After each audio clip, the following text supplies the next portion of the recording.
아침에 나로 주의 인자한 말씀을 듣게 하소서. 내가 성도 여러분 안녕하세요. 금요일입니다. 오늘도 하나님의 은혜가 여러분들의 삶의 자리 가운데 가득하기를 간절히 소망합니다. 저도 조영미 전사님 시아버님 장례식을 마치고 이제 옷을 갈아입고 오후에 또 이 녹화를 하게 됩니다. 기도해 주시고 또 함께 또 응원해 주시고 또 위로해 주신 성도 여러분들에게 감사를 드립니다. 말씀 한 곡 봅니다. 다니엘서 3장 1절부터 3절까지의 말씀을 제가 봉독해 드립니다. 느부갓네살 왕이 금으로 신상을 만들었으니 높이는 60규빗이요 너비는 6규빗이라. 그것을 바벨론 지방에 두라 평지에 세웠더라. 느부갓네살 왕이 사람을 보내어 총독과 수령과 행정관과 모사와 재무관과 재판관과 법률사와 각 지방 모든 관원을 느부갓네살 왕이 세운 신상의 낙성식에 참석하게 하며 이에 총독과 수령과 행정관과 모사와 재무관과 재판관과 법률사와 각 지방 모든 관원이 느부갓네살 왕이 세운 신상의 낙성식에 참석하여 느부갓네살 왕이 세운 신상 앞에 서니라. 아멘. 신약 바울과 관련된 서신을 읽다 보면 바울을 도와서 함께 사역을 했던 데마라는 사람이 나옵니다. 잘 알려지지 않은 그러한 사람이죠. 그렇지만 이 바울이 사역을 할 때 굉장히 중요한 역할을 감당했던 또 신실하게 섬겼던 사람 가운데 한 사람입니다. 그것을 우리가 알 수 있는 성경이 몇 곳이 있거든요. 데마라는 이름이 몇 번 나오는데 그 가운데 빌레몬서 1장 24절에 보면 이렇게 기록되어 있어요. 또한 나의 동역자 마가, 아리스다고, 데마, 누가라고 기록되어 있습니다. 나의 동역자라고 말하면서 마가, 아리스다고, 데마, 누가. 마가와 누가는 잘 알죠. 마가복음, 누가복음을 기록한 사람입니다. 아리스다고는 여러분들이 잘 모르실 텐데 오는 주일날 제가 이 아리스다고에 관련된 설교를 하게 될 겁니다. 데마. 그렇게 보면 이 데마는 마가와 누가 그들과 동등한 입장 속에서 바울을 도왔던 아주 귀한 일꾼이었습니다. 골로새서 4장 14절에 보면 이렇게 기록되어 있어요. 사랑받는 의사 누가와 또 데마가 너희에게 문안하느니라. 그러니까 이 누가는 바울에게 뗄래야 뗄 수 없는 사람이거든요. 한평생을 바울의 건강을 책임졌던 의사입니다. 누가복음과 사도행전을 기록했죠. 그런데 이 누가와 함께 누가 소개되고 있냐면 데마라는 이름이 소개가 되고 있습니다. 그만큼 바울의 가까이에서 또 바울의 사역을 도왔던 사람입니다. 그런데 디모데후서 4장 9절 10절에 보면 이제 바울이 죽음, 사형, 순교를 당하는 바로 직전에 이르렀는데 이 디모데후서에 보면 바울이 로마 감옥에서 디모데에게 편지를 디모데 전서와 후서를 써서 보냈잖아요. 후서 마지막 부분에 디모데에게 이렇게 말해요. 너는 어서 속히 내게로 오라. 데마는 이 세상을 사랑하여 데살로니가로 갔고. 그러니까 이 데마라는 사람이 바울을 도와서 그렇게 신실하게 누가와 마가, 아리스다고 또 이런 사람들과 함께 대등한 그러한 모습으로 바울을 도왔는데 이 바울의 막바지, 그의 사역에 죽음에 이르는 막바지에 왔을 때 이 데마가 너무 힘들어서 그랬는지 그가 바울을 떠납니다. 그리고서는 그가 신앙의 생활을 떠나 세상으로 빠져듭니다. 그랬을 때 바울이 디모데야 너 속히 좀 오라. 그렇게 귀했던 데마가 세상을 사랑해서 떠났다 라고 말을 해요. 여러분 이런 것을 볼 때 믿음의 삶이라는 것, 이 믿음을 지킨다는 것 참 쉽지 않습니다. 그렇게 신실하게 섬겼던 데마가 어떤 연유인지는 모르지만 그가 믿음의 자리를 떠나 세상으로 들어갑니다.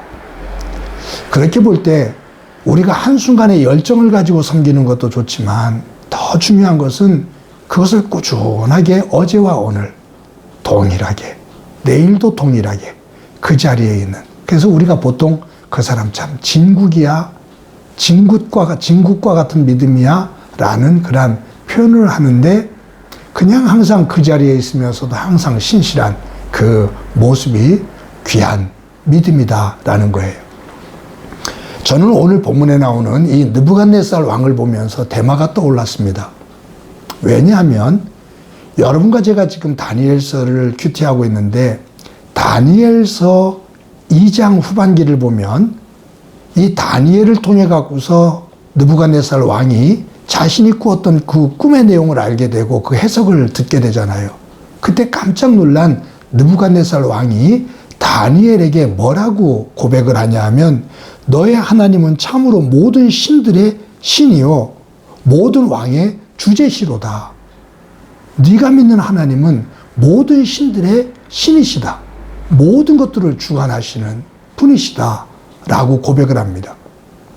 그렇다면 2장 후반부에 그런 내용이 나왔다면 3장에서는 무엇을 기대할 수 있냐면, 이 느부갓네살 왕이 크게 회심을 하고 하나님을 믿으며 하나님의 역사의 복판에 서는 모습으로 그려져야 이 스토리가 이어지잖아요.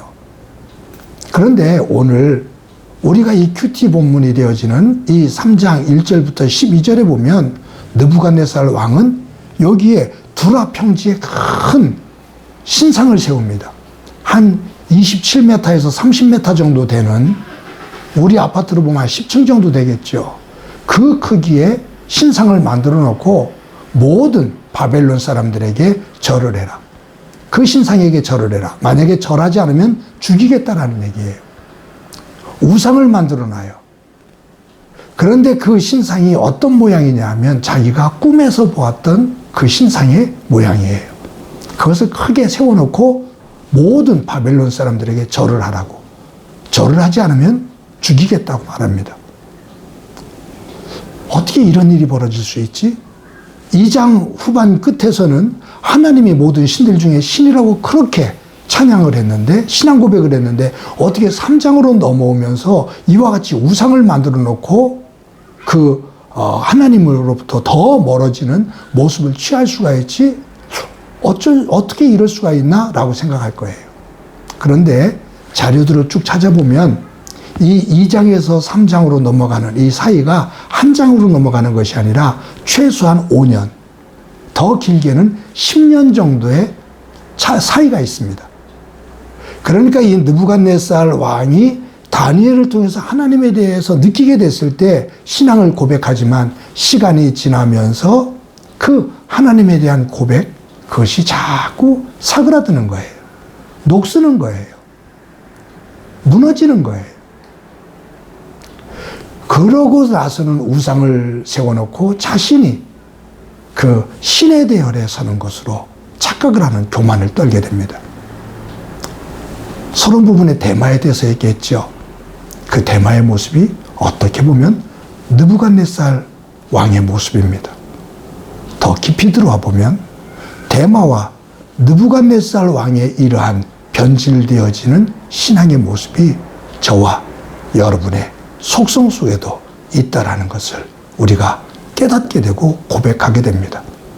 그래서 바울은 나는 날마다 나를 하나님의 말씀 앞에 복종시킨다고, 나는 날마다 죽는다고 그렇게 고백합니다.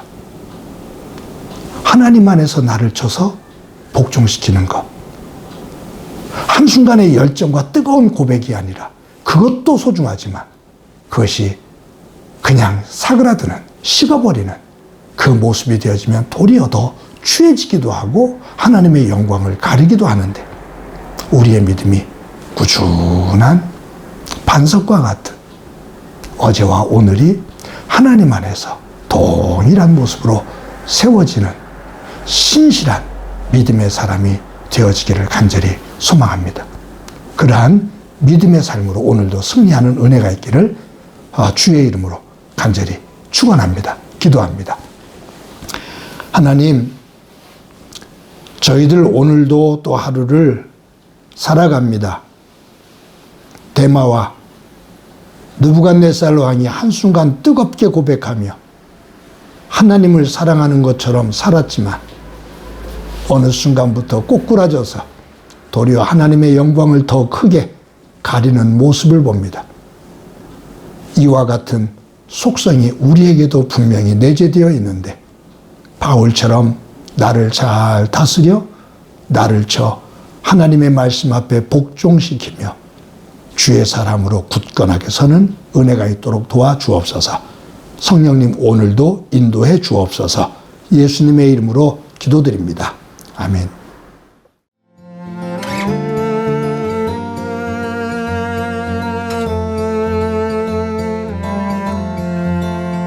주 없이 살 수 없네 죄인의 구주여 그 귀한 보배 피로 날 구속하시니 구주의 사랑으로 흘리신 보혈이 내 소망 나의 위로 내 영광 됩니다. 주 없이 살 수 없네 나 혼자 못서리 힘없고 부족하며 지혜도 없으니 내 주는 나의 생명 또 나의 힘이라 주님을 의지하여 지혜를 얻으리.